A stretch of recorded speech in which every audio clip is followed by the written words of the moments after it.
ये पायदान है, ये उज्ज्वलता के मापदंड है। भोजीप, अनादि से आज तक अनंत भवों में, अनंत काल में तूने मलिन आत्मा में ही कर्म करने का प्रयास किया, इसलिए तुझे आत्मा का स्वाभाविक सुख, स्वाभाविक आनंद प्राप्त नहीं हुआ। और तूने आत्मा को कभी स्वभाव से लक्ष्य में लेकर के भी कर्म नहीं किया। भूल क्या हुई है कि आत्मा के स्वभाव को जानकर फिर स्वभाव को लक्ष्य में लेकर कि ऐसी शुद्धता मुझे व्यक्त करना है, यही तो लक्ष्य है। क्या है लक्ष्य? कि आत्मा की स्वाभाविक उज्ज्वलता जानकर, पवित्रता जानकर उसे फिर लक्ष्य में लेकर हमें यह उज्ज्वलता, यह स्वच्छता यानी शुद्ध आत्मा मुझे व्यक्त करना है, प्रकट करना है, मलिनता हटाना है, मलिनता को दूर करना है। ये कार्य भोजीप तूने नहीं किया। इसीलिए कहा जाता है कि भोजीप तूने आज तक शुद्ध आत्मा को नहीं जाना। कैसा आत्मा जाना? रागी, मोही, क्रोधी, लोभी है? ऐसा तो अपने को जाना, ऐसा तो अपने को माना। पर मैं शेष शुद्ध ज्ञान दर्शन स्वभावी, सुख स्वभावी आत्मा हूं। मुझ में न राग, न द्वेष, न मोह, न लोभ, न क्रोध। यद्यपि हैं सब, पात्र तो मलिन ही है, पात्र तो मलिन ही है, पर मेरे स्वभाव में नहीं है। जैसे उज्ज्वलता पात्र की पात्र में है, ऐसी हमारे आत्मा की वह स्वाभाविक स्वच्छता मेरी आत्मा में ही है। पर उस स्वाभाविक स्वच्छता को ना लेकर के विकारों को ही लक्ष्य में लिया है और हर समय उन विकारों से अपनी आत्मा को जाना है। तो जब विकारों से आत्मा को जानोगे तो पात्र हमारा शुद्ध नजर आएगा कि अशुद्ध नजर आएगा? अशुद्ध नजर आएगा। विकारों से भी आत्मा को जानना है और स्वभाव से भी आत्मा को जानना है। स्वभाव से आत्मा को जानकर यह दृष्टि रखना है कि जो उज्ज्वलता है वह अभी प्रकट हुई या नहीं हुई। विकारों को जानकर यह निर्णय करना है कि अभी विकार और कितना बाकी है और कितना शेष है। स्वभाव को लक्ष्य में लेकर के चलोगे तो यह चिंतन आएगा कि स्वच्छता कितनी शेष है जो प्रकट होने मुझे करना है, ठीक है ना। और विकारों को लेकर में चलोगे तो यह चिंतन आएगा कि और कितने विकार दूर करना शेष है, कितनी मलिनता शेष है। जैसे आप निर्ग्रंथ मुनिराज से पूछें, भगवान आप अपनी स्वच्छता बताइए, आप अपनी मलिनता बताइए, तो मुनिराज कहेंगे बेटा मेरी स्वच्छता 6वें 7वें गुण स्थान तक पहुंच गई है। भगवान आपकी मलिनता अभी क्या है? 8वें गुण स्थान से लेकर के ऊपर तक की जो कर्मजन्य मलिनता है वो अभी मेरे आत्मा में बाकी है। अब मैं उसे और दूर करने का पुरुषार्थ कर रहा हूं, प्रयास कर रहा हूं। ध्यान रखना, तो कम से कम एक निर्ग्रंथ योगी को यह पता तो है कि मेरे आत्मा रूपी पात्र की कितनी स्वच्छता हो चुकी है और अभी कितनी मलिनता बाकी है। तो स्वच्छता को लेकर के ज्ञानी जन आनंदित होते हैं, प्रफुल्लित होते हैं, और मलिनता को लेकर के इसे दूर करने का मुझे और उद्यम करना है। और उग्र पुरुषार्थ करना है, यह उनके अंदर उत्साह वर्धन होता है।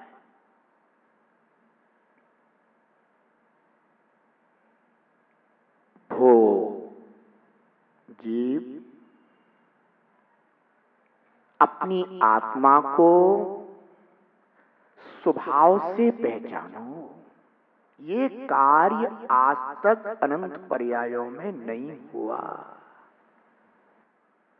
जैसे बर्तन वाली को बर्तन मिला है ना, बर्तन धोने वाली को है, उसने बस बर्तन की उज्जवलता तो नहीं देखी ना, उसने तो मलिनता ही देखी है ना।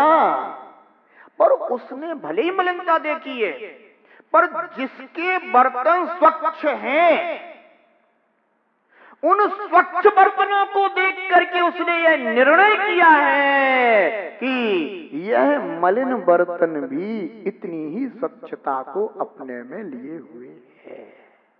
समझ गए ना? ऐसे ही हमने आज तक अपनी आत्मा की स्वच्छता को नहीं देखा, उज्ज्वलता को नहीं देखा, क्योंकि मलिनता इतनी है कि वो स्वच्छता नजर आती ही नहीं। फिर हम अपनी आत्मा की स्वच्छता का निर्णय कैसे करें? अहो, जब हम जिनेंद्र भगवान को उनके आत्म गुणों से पहचानते हैं, तो जैसी स्वच्छता, जैसी शुद्ध आत्मा की अवस्था, स्वाभाविक दशा हमें उनकी दिखाई देती है, उससे निर्णय हो जाता है कि मुझ मलिन आत्मा की भी ऐसी ही स्वच्छता इस मलिनता के अंदर छुपी हुई है। समझ गए ना? और उस स्वच्छता को जब हम लक्ष्य में लेते हैं, अरहंतों की स्वच्छता को लक्ष्य में लेते हैं, शुद्ध परमात्माओं की शुद्धता को, स्वाभाविक दशा को जब अपन लक्ष्य में लेते हैं, तो फिर वही शुद्धता, वही स्वाभाविक दशा मुझे अपने आत्मा की दिखाई देती है। और लक्ष्य में बात आ जाती है कि मेरा आत्मा रूपी पात्र भी उतना ही शुद्ध है, उतना ही उज्जवल है, जितना कि अरहंत और शुद्ध भगवान का आत्मा पवित्र है। समझ में आ गया ना? उस उज्ज्वलता को अब लक्ष्य में लेकर के हमें अपने इस मलिन पात्र को, जो कि आंखों से दृष्टिगोचर हो रहा है, इंद्रियों से भी जानने में आ रहा है, अथवा मति शुद्ध ज्ञान के द्वारा जानने में आ रहा है, अब मुझे इस मलिनता को दूर करना है। पर लक्ष्य में मिल गया कि मेरा आत्मा स्वभाव से कितना उज्जवल है, कितना पवित्र है।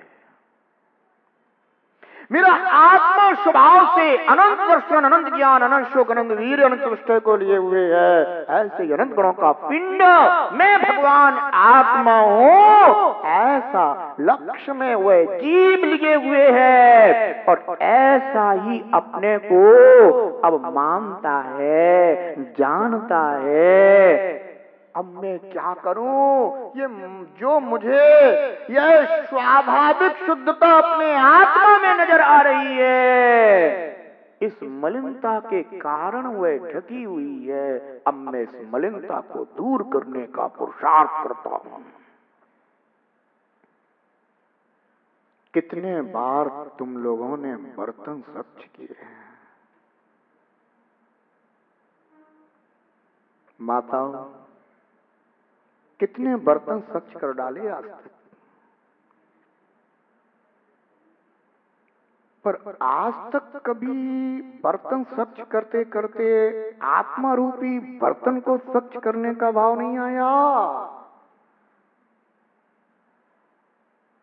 कितने मलिन बर्तनों को देखकर उनकी स्वच्छता को लक्ष्य में लेकर तुमने पुरुषार्थ किया है। अहो, ऐसे ही मलिन आत्मा को देखकर आत्मा की स्वच्छता, शुद्धता, स्वाभाविक गुण रूपता को लक्ष्य में लेकर कब अपनी आत्मा को शुद्ध करने का पुरुषार्थ करोगे? कैसे संसार का अंत होता है? यह बात आचार्य योगिंदु देव बता रहे हैं, भूल बता रहे हैं कि भोजीब तूने आज तक अपने आत्मा को स्पष्ट रूप से नहीं जाना। क्यों? क्योंकि आज तक तूने अनंतों को ही अच्छे से नहीं पहचाना। महिमा नहीं आ रही अनंतों की। अपन ये सोचते हैं कि मंदिर बना दिए हैं, बूढ़े पुराने लोगों के लिए होंगे, ये जाएं मंदिर में अपने कर्म ठीक ठाक कर लें। अरे कर्म ठीक करने के लिए मंदिर नहीं है, धर्म की पहचान करने के लिए मंदिर है। कर्म ठीक करने के लिए मंदिर नहीं है, आत्म धर्म को पहचानने के लिए मंदिर है। हे जिनेंद्र देव, जैसा स्वरूप आपका, स्वाभाविक स्वरूप आपका, अहो वैसा ही स्वाभाविक स्वरूप मेरा जो दबा हुआ है। ये जिन मंदिर इसलिए है, ऐसी महिमा अपने अंतरंग में आना चाहिए और बार बार बार बार वहां जाकर प्रभु के समक्ष खड़े होकर प्रभु के स्वरूप के अंतरंग बहिरंग स्वरूप को देखकर भावना करना कि हे प्रभु, जैसा अंतरंग स्वभाव आपने प्रगटाया और ये बहिरंग आपका स्वरूप दिखाई दे रहा है, ऐसा ही अंतरंग स्वभाव लक्ष्य में लेकर मैं यह बहिरंग आप जैसी दशा कब प्रगटाऊंगा।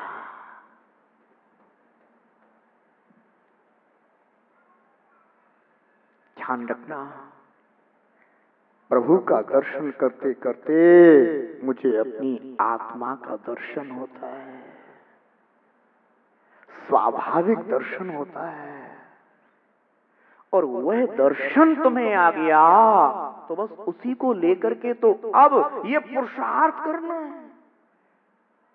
और जिसने अपनी आत्मा को नहीं जाना वह तो मलिन पात्र में दूध भरने का प्रयास कर रहा है। गंदे पात्र में दूध रखोगे तो क्या होगा? फट जाएगा क्या? वो आत्मन अनंत काल से तेरा ऐसा ही स्वरूप बोध न होने के कारण जो सुख, जो शांति, जो आनंद आत्मा में भरा पड़ा है वह प्रकट नहीं हो रहा, क्योंकि मलिनता बढ़ाए जा रहे हैं, मलिनता बढ़ाए जा रहे हैं, मलिनता बढ़ाए जा रहे हैं। उस स्वच्छता की ओर अपना लक्ष्य है ही नहीं। स्वच्छता के नाम पर तो अपन ने क्या सोच लिया कि हम कर तो रहे हैं पुण्य। भाई एक बात बता कि तूने घड़ी डिटर्जेंट खूब सारा रख लिया, जोड़ के रख लिया, जोड़ के रख लिया, जोड़ के रख लिया, पर तुझे उस पात्र की स्वच्छता का ज्ञान ही नहीं है, तो वो पाउडर क्या काम में आएगा? जब उसकी स्वच्छता का लक्ष्य होगा तभी तो धोने का प्रयास होगा। इसीलिए भोजीब तू अनादि से आज तक पुण्य कर्म करता हुआ पुण्य कर्म को भोगता आ रहा है, पाप कर्म करता हुआ पाप कर्म को भोगता आ रहा है, पर यह नहीं सूझ रहा है कि मुझे अपनी आत्मा की वह स्वाभाविक दशा कैसे प्रकट करना है। सूझ नहीं रहा। जैसे अंधकार में वस्तु खोजता फिरता है ना, ऐसे ही अंधकार में तू भटक रहा है, पर अपना ही आनंद, अपना ही सुख अपने से दूर है, प्राप्त नहीं हो पा रहा। भोजीब अपने आत्मा को स्वभाव से पहचान, स्वभाव से जान, और स्वभाव से आत्मा को पहचानने से, जानने मात्र से भी मलिनता दूर नहीं हो जाती। पात्र उज्जवल है, उसकी उज्जवलता का निर्णय कर लेने पर भी अभी मलिनता दूर नहीं हो गई, पर मलिनता को दूर करने के लिए उस उज्जवलता का लक्ष्य आवश्यक है। आत्मा की उस उज्जवलता, शुद्धता का अगर अपने को शुद्ध स्वरूप का अगर भान होगा, ज्ञान होगा, तो ये जो अशुद्ध दशा है, जो बाह्य निमित्तों के कारण अपनी आत्मा पर आई जा रही है, आई जा रही है, आई जा रही है, उसे हम जब श्रावक धर्म और श्रवण धर्म का उद्यम करेंगे और लक्ष्य में वह स्वाभाविक दशा होगी, तो मलिनता विदा होगी, होगी, होगी, और मैं संसारी आत्मा एक दिन शुद्ध परमात्मा बनूंगा। पर सही मार्ग का ज्ञान आवश्यक है। आइएगा गाथा अपन पढ़ लेते हैं। जेण बिमणहि जीव फुडो, जेण बीजियो मुणंति, ते जणनाः उत्तिया णौ संसार मुचंति। जो जीव को स्पष्ट रूप से ना समझते हैं और जो उसे ना पहचानते हैं। समझ में आ रहा ना? जो जीव को ना तो स्पष्ट रूप से समझते हैं और ना उसे पहचानते हैं, ये कौन सी दशा है? कि हमने पात्र तो देखा पर काला देखा, पात्र देखा पर काला देखा, और निर्णय यह नहीं हुआ कि यह पात्र अपनी उज्जवलता लिए हुए है, ये निर्णय नहीं है।